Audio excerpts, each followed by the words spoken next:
안녕하세요. 피부와 마음을 면밀히 살피는 곳 한방아린의 피부마음 진료실입니다. 피부 질환이 있으신 분들이 피부 치료를 결심하는 이유를 크게 두 가지로 요약해 보면요. 첫 번째는요, 보기가 싫어서입니다. 여드름, 홍조, 주사 피부염과 같은 특히 얼굴에 잘 나타나는 질환이 바로 여기에 속하겠죠. 물론 보여지는 것 외에도 따가움, 열감, 자결감, 건조감, 피부의 민감성 등 여러 가지 불편한 요소가 함께 있습니다. 주변에서 너 왜 이렇게 얼굴이 붉어졌어? 묻기도 전에 내가 먼저 위축되고 스트레스를 엄청 받게 됩니다. 그리고 두 번째는 뭘까요? 이것이 오늘의 주제이기도 한데요. 바로 가려움증입니다. 두드러기, 아토피 피부염, 양진, 화폐상 습진, 환포진, 단순 태선, 알러지성 접촉 피부염 등등 많은 만성 피부염에서 가려움증은 가장 흔하고도 또 대표적인 피부 증상입니다.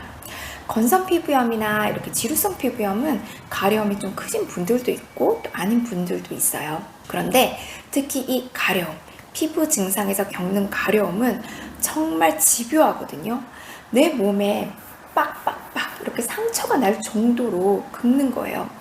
겪어보면 정말 사람 멘탈을 아주 뒤흔들어 놓습니다. 가려움증은 피부를 긁고 싶은 충동을 일으키는 불쾌한 감각을 의미해요. 계속 긁게 되면 그 긁는 것으로 끝이 나는 게 아니라 출혈이 일어나고 딱지가 지고 흉터가 지고 태선화가 생기는 등 피부에 병터를 남기게 됩니다. 신체 부위 중에서 눈꺼풀 주변이나 콧구멍, 뒷구멍, 항문이나 생식기 부위는 특히 가려움증에 대해서 민감한 부위입니다. 가려움을 느끼는 수용체 단위는 바로 표피에 있는데요.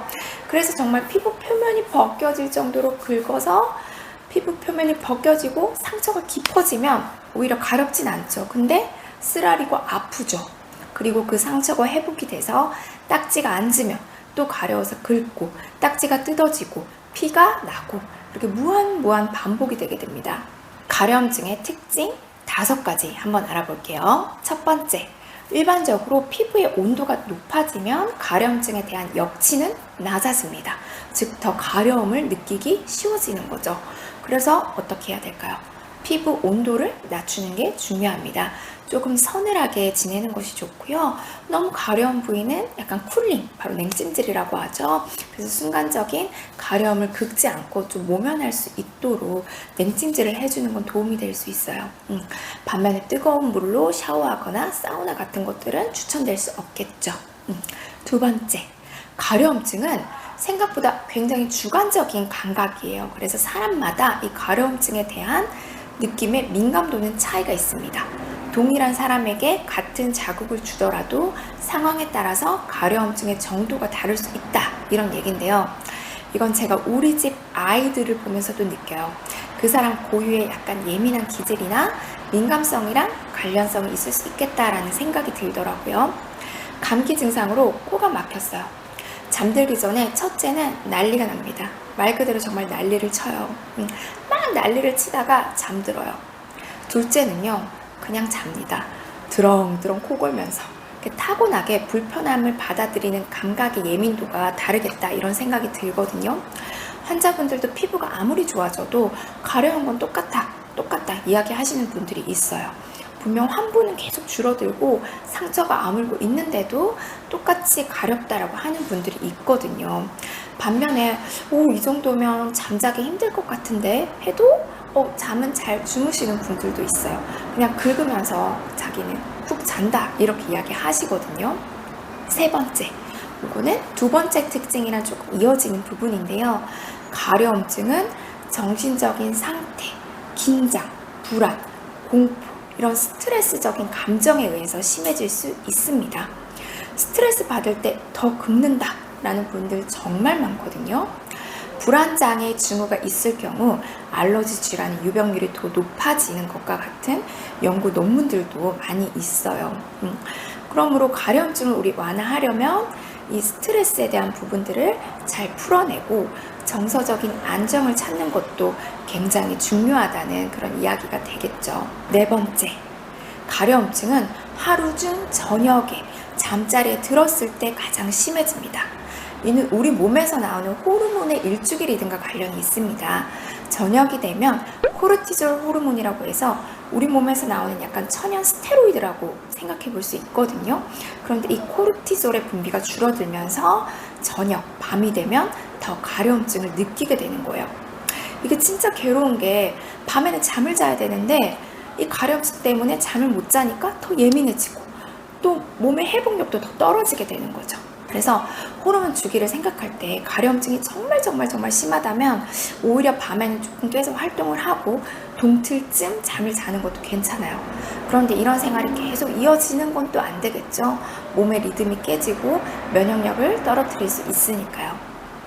다섯 번째, 가려움증은 단순히 피부 질환이 아니라 내과적인 질환으로 인해서도 발생할 수 있습니다. 첫 번째, 간 질환입니다. 황달 환자의 20에서 한 25%에서 가려움증이 나타나는데요.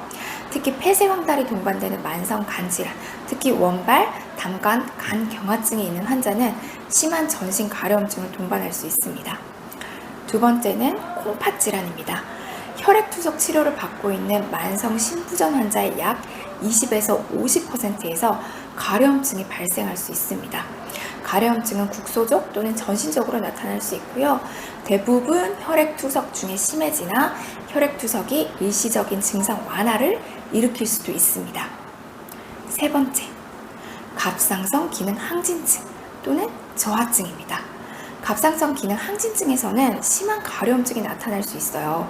피부 혈류량이 증가하면서 피부 표면의 온도가 올라가고 그럼으로써 가려움증에 대한 역치를 낮추는 것이죠. 갑상선 기능 저하증에서도 심한 건조로 인해서 또한 전신 가려움증이 나타날 수 있습니다. 네 번째 내과적 질환은 당뇨입니다. 높은 혈당으로 끈적끈적해진 혈액은 순환이 잘 될까요? 안 될까요? 잘 안 되겠죠. 피부로 혈류순환이 잘 되지 않아서 피부가 건조해지는 경우가 많고요. 그래서 가려움이 생길 수 있습니다. 또 당뇨병성 말초신경병증이라고 해서 당뇨를 오래오래 앓고 이 고혈당이 잘 조절되지 않으면 신경이 손상되어서 가려움증을 느끼는 경우도 있을 수 있습니다. 이 네 가지 질환 가운데 만성 신부전이나 만성 간경화가 있는 상태에서 가려움증으로 한의원에 오시는 분들은 없죠. 그런데 당뇨 그리고 갑상선 질환을 기왕력으로 갖고 피부 질환을 치료하러 오시는 분들은 정말 많습니다. 특히 당뇨가 있을 경우에는요, 스테로이드를 복용하면 혈당 조절에 어려움을 겪게 되기 때문에 스테로이드를 장기적으로 복용할 수가 없죠. 그래서 이제 마땅한 치료 방법을 찾지 못하고 이렇게 한의원에 오시는 분들이 많습니다. 또 갑상선 호르몬은 체내 대사를 조절하는 데 중요한 역할을 하잖아요. 체온 조절에도 중요한 역할을 하고요. 그런데 이러한 기능이 원활하지 않다 보니까 피부 면역 질환으로 이어지는 경우가 많다는 생각이 들어요. 그럼 한의원에서는 이런 동반 질환이 있을 경우 어떻게 치료를 할까요? 어떻게 보면 이러한 질환에서 지금 그 환자분의 몸 상태에 대한 힌트를 얻게 됩니다. 너무 단순화해서 일반화해서 이야기할 수는 없지만요. 마른 당뇨인일 경우에는 혈조증, 뚱뚱한 당뇨인일 경우에는 식담증의 일종, 그리고 갑상선 기능 항진이나 저하증이 있을 경우에는 기혈증이나 기체증, 양허증 등으로 몸의 불균형을 파악해서 한약 처방 및 치료가 이루어지게 되는 것이지요. 그리고 드물게는 당뇨약이나 고혈압약, 갑상선 호르몬제 등을 복용하면서 복용약의 부작용으로 약간의 가려움증이나 두드러기가 생기는 경우도 있습니다. 따라서 평소 먹던 양의 종류나 용량이 바뀌었거나 새롭게 약을 처방받아서 드신다면 주치의 선생님과 꼭 상의해 보시길 바랍니다. 피부 가려움증은 내 몸이 나에게 보내는 SOS 신호다 라고도 말씀드려요. 특히 두드러기나 갑자기 생긴 알러지 질환 같은 경우는 진짜 많이 피곤하고 힘들다, 좀 내려놓고 식사도 좀 건강하게 하시고 건강 좀 챙겨라 이런 뜻입니다. 특히 특정 피부 질환으로 진단 내리기 모호한 가려움증이 지속되고 있다면 내과적인 검진도 반드시 해보시길 바라고요. 또 만성 피부 질환의 가려움증으로 고통받고 계시다면 피부 질환에 대한 적극적인 치료와 건강한 생활습관 관리 꼭 하시길 바랍니다. 감사합니다. 구독, 좋아요 부탁드려요.